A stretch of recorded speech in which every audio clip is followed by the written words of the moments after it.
Hello, I'm dtreptow, an MA candidate in Design for Sustainability, and this is the video presentation of the workshop that I facilitated for the Knowledge Acquisition Project in the Facilitating Creative Thinking course with Professor Peter Bartlett. For this project, I worked with members of the Slow Fashion Club, which is a student club at SCAD that promotes anti-consumerism and sustainable options when it comes to dressing. The club officers and members that participated in the workshop are Caitlin Feinberg, who is the current president of the club, two vice presidents, Grace Huey and Brianna Hansen.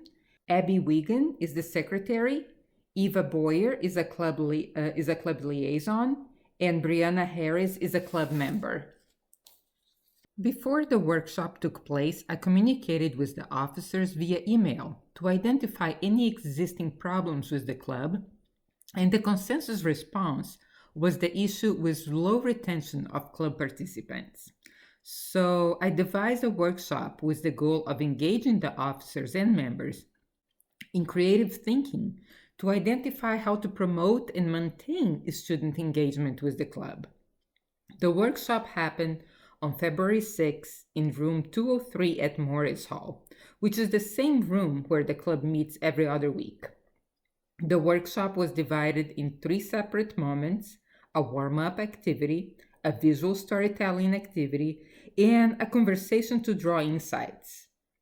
You will see that the three activities become interrelated and interconnected during the workshop. Since it was close to Valentine's Day, and the group was formed by single students, I chose a theme that occupies the mind of many college-age women: dating. I posed the following scenario to the group. You had a first date with someone. What must have happened during or after that first date in order for a second date to take place in the future? Well, after the first laugh and a second of surprise with the question, the participants were avid to take on Sharpies and Post-its and write down their findings and their requirements on when it comes to dating. When I asked them to place the Post-its on a glass wall, they were impressed to see that many had written similar notes. Then I gave them a different color of Post-its and asked them to write what could possibly happen, what could possibly go wrong on a first date that would ruin the chances of a second date ever happening. Plenty of stories on bad dates came up at this time, but the total number of Post-its was surprisingly similar.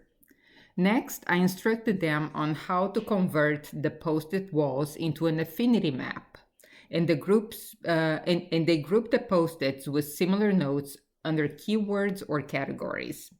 They noted that a lot of the Post-its mentioned humor and how important it was.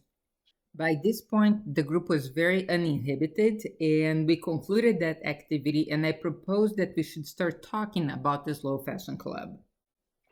I gave them several colors of dry eraser markers and asked them to describe through drawings and words how students were coming across and becoming involved with the Slow Fashion Club. They placed a strong focus on Instagram as a way of communicating their meetings and events. And they made a point that most students first came in contact with the club through the events. The Fall Fest in September is when SCAD's Residence Life organizes a fair for all the student clubs, and many new students first learn about the Slow Fashion Club there.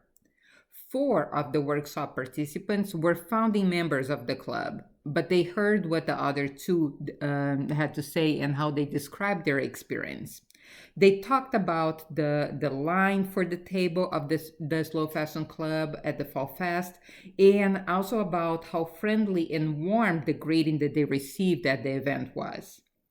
Then they came to a mending workshop, an event organized by the club. They even included on the drawings that the mending workshop had a very positive impact because people get something out of it, as they get small repairs done on spot. There is a sense of accomplishing something.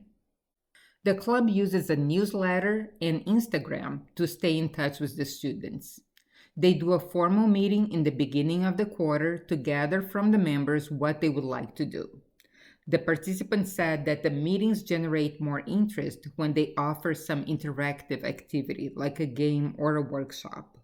One of the participants mentioned that she was offered a ride home after a meeting and that she felt that it was super nice. Students will often call an Uber to get back to the dorms after the meetings. After the meetings, the club uses Instagram to stay in touch and announce upcoming events.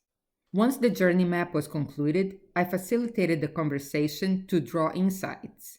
I proposed that we use the points of interaction listed in the journey map and the findings from the affinity map to see where the club could find opportunities for improvement.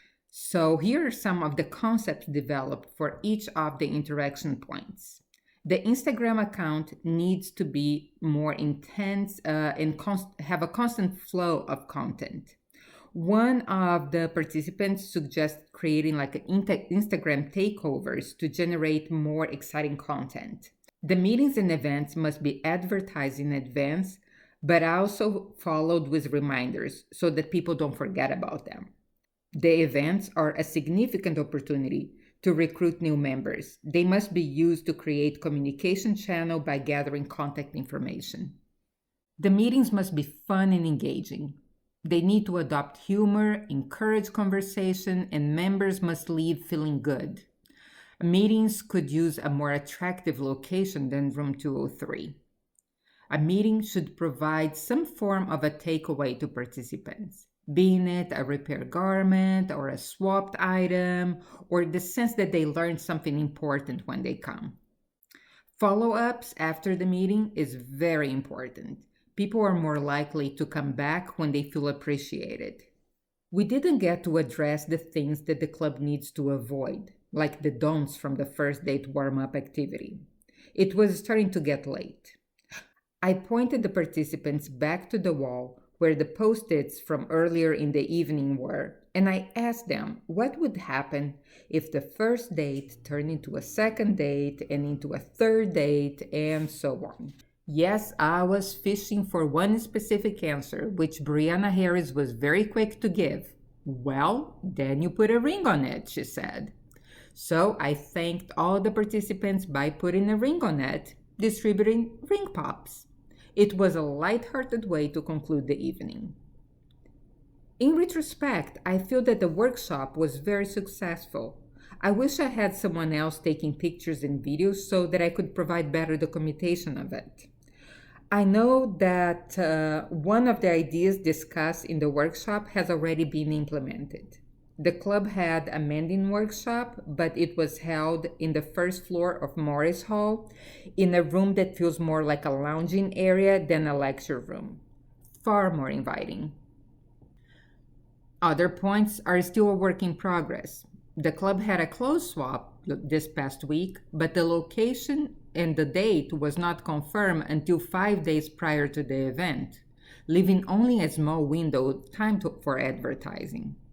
Well, one improvement at a time, but one thing is for sure, the Slow Fashion Club is not slowing down. Thank you.